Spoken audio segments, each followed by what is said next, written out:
des régions, enfin c'est une des régions, ou la région dans laquelle il y a le plus fort gradient de différence en termes socio-économiques, c'est-à-dire que vous avez à la fois une population très riche et une population très précarisée qui sont en présence.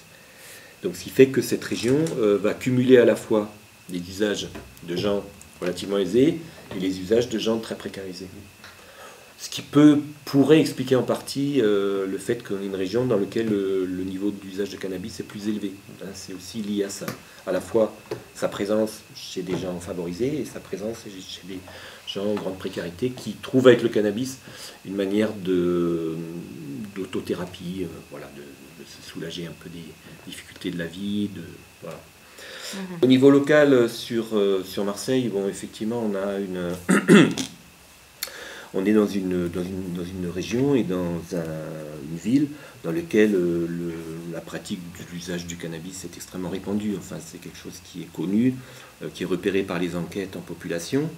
Alors, c'est pas une explosion par rapport au reste de la France, mais il y a une différence extrêmement importante au niveau de toutes les classes d'âge vis-à-vis de la pratique de l'usage du cannabis. Ça, c'est un élément fort. Un autre élément important, c'est l'usage de la cocaïne, effectivement, qui est aussi un trait marquant de la région. Et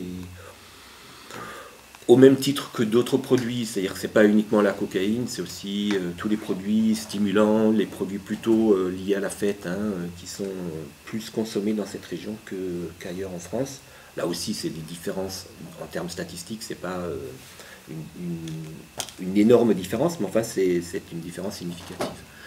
Et là aussi, il faut garder mesure, c'est-à-dire que enfin là aussi, sur ces aspects-là, il faut garder quand même la notion de ce que ça représente, c'est-à-dire que c'est une part minime des populations qui sont concernées par ces pratiques, même si beaucoup de jeunes expérimentent le cannabis, il y en a que 10% à peu près qui ont des pratiques d'usage régulier.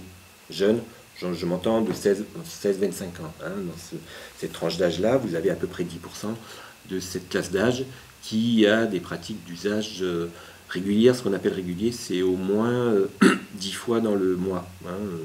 Ça peut être des usages effectivement quotidiens, mais en mettant la barre à ce niveau-là, on n'arrive qu'à 10%.